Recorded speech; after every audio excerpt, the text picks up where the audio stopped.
Thank you for joining me on the LifePro podcast, where we talk about life events. And one of the things that is major in a person's life is purchasing their first home. And I remember the first time I bought my house and the experience that I had with that. And, I was lucky to be working with a good agent that helped me guide things.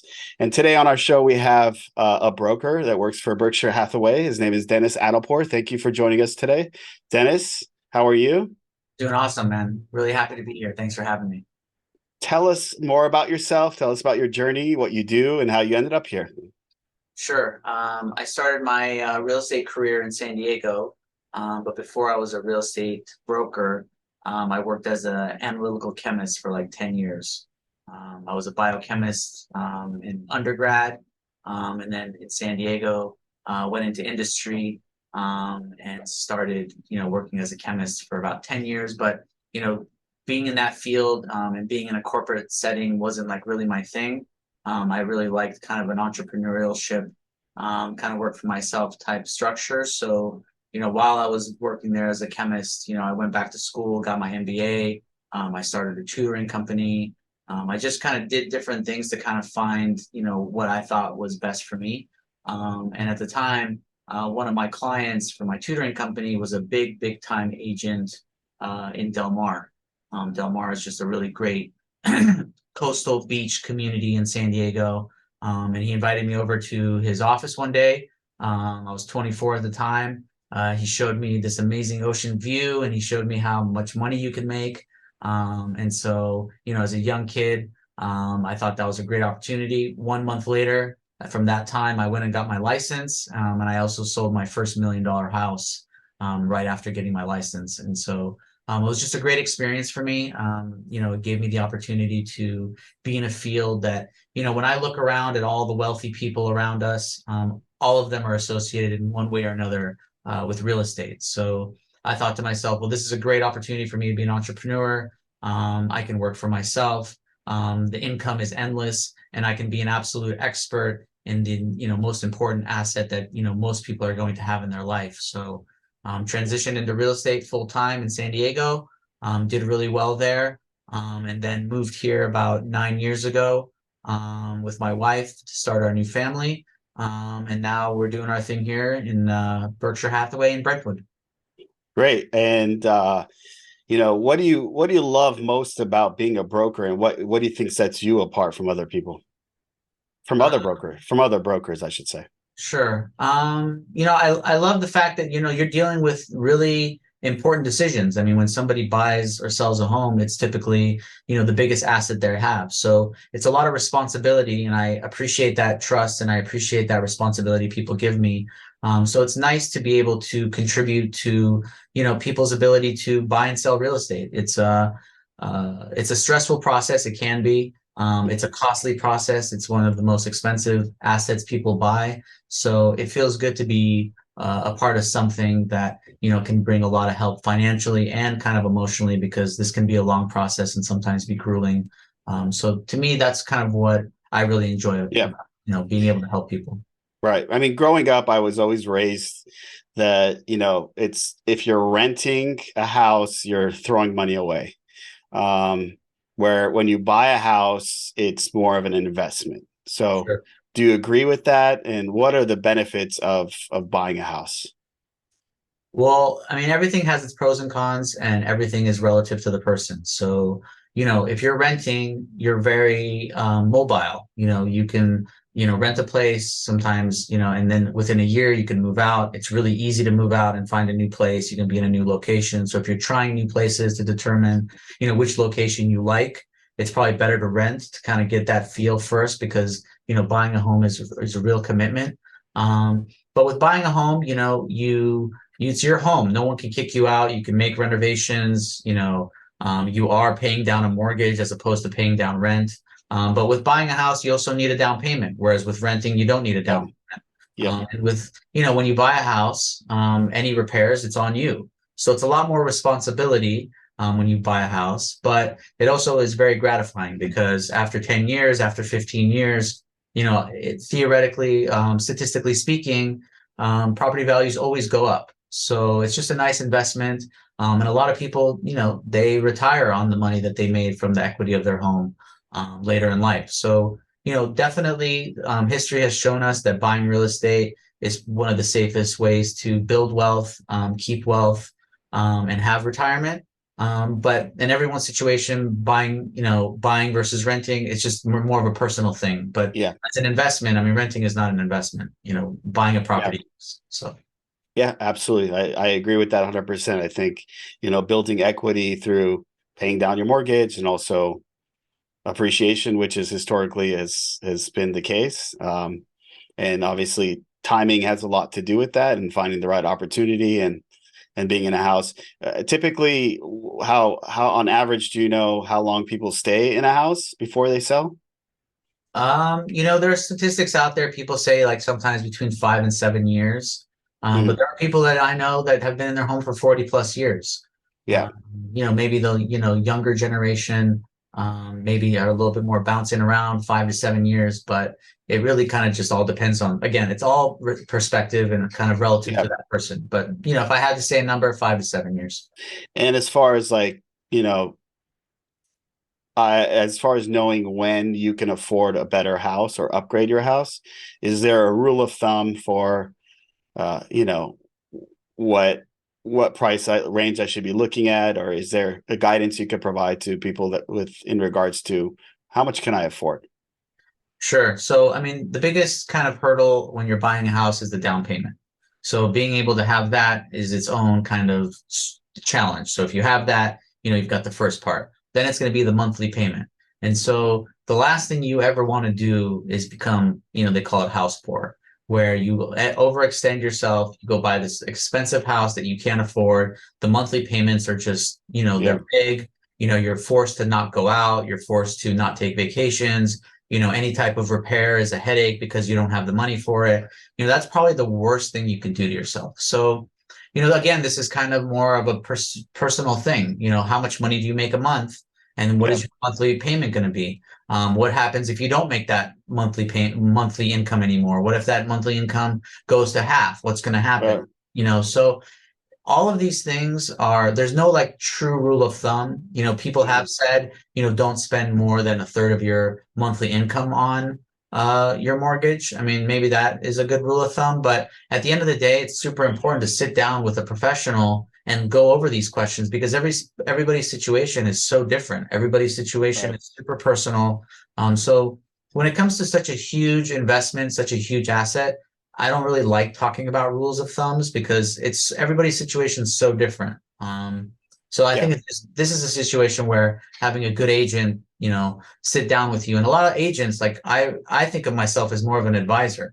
I'm an expert in my field, so when you are trying to navigate, should I buy real estate? Should I sell real estate? Should I buy multi-unit? Should I buy commercial? What type of loan should I get? The different types of loan programs. These are all different things where as a professional that's in this, nonstop, I'm advising my clients, well, to take a look at this, try this. In my previous experience, when someone did this, this is what happened. And so I really try to set them up it's more of like I'm managing their, real estate portfolio, not just transacting a house. So, yeah. proper information up front goes a long way, definitely. And so let's say I'm ready to look to buy a house, and I don't know which agent I should work with. What recommendations do you have for people out there? Because I know that there's a lot of bad agents. I don't know if we want to call them bad agents, but there's a lot of agents that won't necessarily go to bat for you or have your best interest in mind. What do you recommend for people when they're, looking to find the right agent? Sure. I think it's the same thing that when you're looking for the right attorney or CPA or doctor, a lot of these professions, they're handling business for you, behind closed doors. Like 95% of what I do and the things I say, my clients never hear. And so it's really important that you work with somebody that is knowledgeable and has experience. And number two, I think it's really important that you trust that person because again, this person is basically representing you, talking on behalf of you, Right. advising you on these major, major, major life events. And so you have to be able to trust that person. So however you gauge, the trustability of somebody. That's definitely one way when you're interviewing. And then obviously track record, testimonials. If you've, a friend's referred them, someone's worked with them in the past, they have that experience with them. Those are all really important. I mean, choosing the real estate agent that you end up using can have a huge impact. Some statistics have shown up to 10%. So in LA, when we're looking at $5 million homes, I mean, that's a $500,000 between one agent to another. And that's kind of one of the things I really wish was different in the real estate business. It's just way too easy to get a license. And so once you get a license, you can basically transact. You can do all of the things that need to be done when it comes to real estate. But do you really know what you're doing? People that maybe sell 1 or 2 homes a year, I mean, that's not, you're not in the market. That's just, just because you can sell and buy doesn't mean that's the best person. And you have to interview. Just because they're your brother or sister doesn't necessarily mean they're going to do the best job for you, even though you love them and trust them. That just, if they don't have the experience and the connections and the resources and the ability to solve problems, you might find yourself in a bad situation when, a lot of money's on the line. So you and I both know people that like to be free agents, and that they've told us independently that I don't want to work exclusively with an agent. I want to work with a listing agent just to give them what they perceive as an edge. Right. Can you talk about maybe the positives and negatives about doing that? Sure. So, there are deals like we, primarily do listings. Our team, we have a lot of buyers agents too, but, my main focus is a lot of listings. And there are a lot of times when buyers will come, and this not necessarily right now in this market, but in the market we just saw, maybe a year ago, where we put a property on the market and I get 30 offers. And certain buyers will come to me and say, well, I want to work with you. I want to increase the chances of, getting the house and all these things. In certain cases, it's not a horrible strategy because, when you've got 30 offers, sometimes the seller, because they know the agent, they know the listing agent, and then that listing agent represents a buyer. They already know they have that relationship with the agent, so they know that agent is straight up and can, deliver if they've delivered in the past. So that does kind of give you an incentive. But for the majority of the time, you have to understand a listing agent has a fiduciary duty to the seller. So it is just a known thing that when you're a listing agent, you have to, by law, do everything you can to maximize the seller's position. So when you've got another buyer coming in, for my team, for example, I'll never represent a buyer and a seller.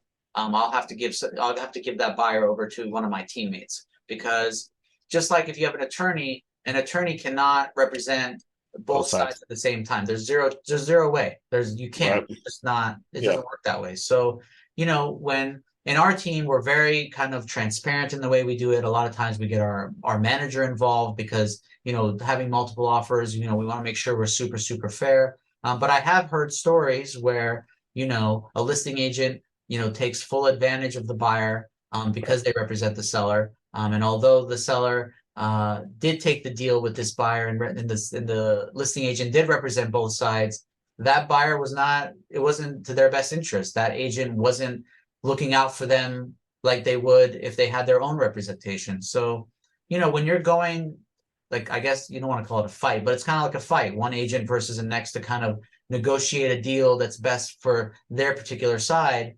When you go with just the listing agent and you have no relationship with that listing agent isn't going to be representing your best interest like if you brought your own agent. So, and again, this is a big deal. This is a lot of money on the line, and there's a lot of places where pitfalls can happen. So having your own representation most of the time is the best situation. Now, in multiple offer situations, maybe, there is definitely some leverage working with the listing agent. I do see that. But outside of that, and even in that situation, you're risking it. But outside of that, I think definitely you should always have your own agent that represents you and has your best interests. Got it. So when we go and you're looking at houses with your clients, what are the most important things that people look for, like criteria wise? Square footage, number of bathrooms, size of closets, like what are the things that are there most people are focused on, or that could potentially be deal breakers? That's all perspective again. Everybody's going to be different. Some clients will say, I'll never live on a busy street, or I'll never want to live next to a freeway. Some clients are okay with that. Some clients need a single story. Some clients are cool with a two-story. A lot of times people will choose homes based on a school district or where their family lives or where their community lives. But in general, the things that buyers really look for are, kitchens, master bedroom with the master closet, good yard space, and definitely location. So I mean, those are kind of the vague things that people look for, and everybody's different, but those are the ones that are the most common aspects of a home that people kind of make decisions on. Yeah. So location. What that's obviously a big part of real estate. What does that mean? What does that mean to you? What should that mean to, the novice person that's looking for a house? So, location, pricing for homes was always kind of relative to your distance to the epicenter of business. And so the closer you are to business and opportunities, typically the housing is more expensive. And the farther away you are from those opportunities and you have to drive or however you want to get there, typically homes are less expensive.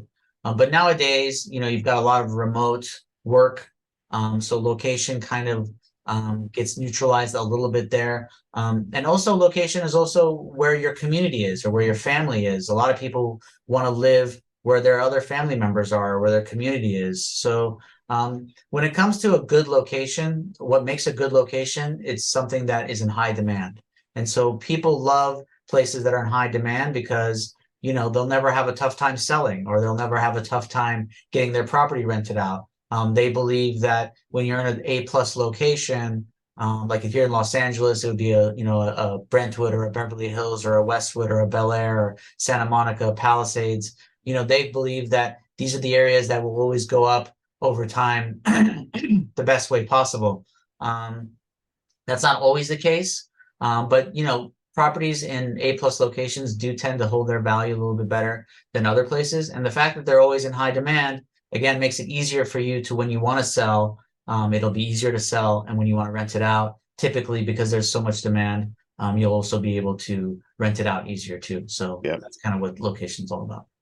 So I've known you for a little while now, many years, and you've helped me a lot, about real estate. Every time I had a question, I come to you. And I know that that happens a lot. I know that you're constantly helping people and answering questions, and you're showing houses, and sometimes it's kind of a thankless job. So I think I'd love to hear your perspective on that. How you sometimes have to show so many houses and do so many things, and you might not end up with a sale. So I call it, sometimes it's thankless. How do you deal with that, and what do you do about that? Sure. I've been in this game for a long time now, 16 years. So, I've dealt with a lot of different things. I've seen how people operate. One of the things I think is super important, but also obvious, is that as a real estate broker, I don't get paid for my time. I only get paid for my results. And so one of the things that I've gotten better at is understanding where the true opportunities are, who are the people that, do want to do business together, versus people that are just kind of kicking the tire and see what's going on out there and they want to go look at houses. I think, again, we don't get paid for our time. It's our results. So, I really protect my time. And I've just gotten really good about knowing who real clients are and who aren't. And LA is a great place because there's just a ton of people and there's a ton of activity. There's a ton of opportunity. So, if you're working with somebody and you don't think that they're a viable person, there's so many other people to work with. Right. At least now in the stage of my career. Maybe it's different when you're starting out and you're kind of, you're taking what you can get. But at this stage, there's LA's a huge place. And so I'm looking to only work with people that are looking to make deals and make things happen. Great. So I know that you like to work hard, you like to play hard. But this podcast is about, a manual to life, teaching. I'm hoping that all our listeners have something they take away from this. Based on that notion, what's one thing that you'd want to teach the world? You know, I've tried a lot of different ways to make things work. And one of the things that I think is very satisfying to me and has shown that, this type of philosophy works is you got to give to get. To me, I'm in a job where, salespeople aren't always looked at positively because, they have ulterior motives, they have different intentions, they may not be as transparent as they can be. They're looking out for a specific interest, which is not the client. There's other interests. Right. And so, I sleep better at night knowing that I'm doing an amazing job for my clients. And I believe like when I give everything to my clients' well-being, where I spend the time to understand them, understand their philosophy on how they want to build wealth or what type of home they want to buy or sell, or just kind of what their overall idea of how to make this work is, once I understand that, I put everything I can into making that happen and doing it at the highest level. I pride myself on that. And I believe not only do I do that in a way that is helpful to the client, at the end of the day, it's also extremely helpful to me because now I have a client that trusts me, that tells other people about me, feels comfortable, referring me. And so it's a win-win. And so the idea to give to get, I'm willing to give my time. I'm willing to give whatever it takes to do what's best for the client. And it's always, my decisions are really easy because I just think to myself, okay, well, what's best for the client? That's what we're going to do. And there's really nothing else to think about. And that philosophy, I feel, has paid off big. Not just for myself personally, my personality or my mindset, but also financially. Because when you do a good job and you work hard, like you say, like people remember that, people appreciate that, and trust is something you earn, and I never want to lose that because that's everything. Yeah, that's well, I definitely admire all your accomplishments and everything that you do and everything you stand for. So I'm grateful to have you on the show. And, there's a couple questions that I asked everybody. And one of them is what is one book that you think had an impact on your life that you think everybody else should read?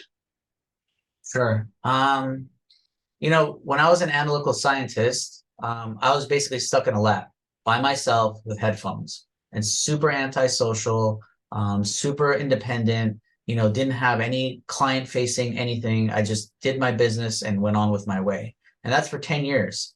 So when I transitioned into being a real estate broker, that's really more about relationships and management of people and their emotions and their expectations. And so it was a complete different shift.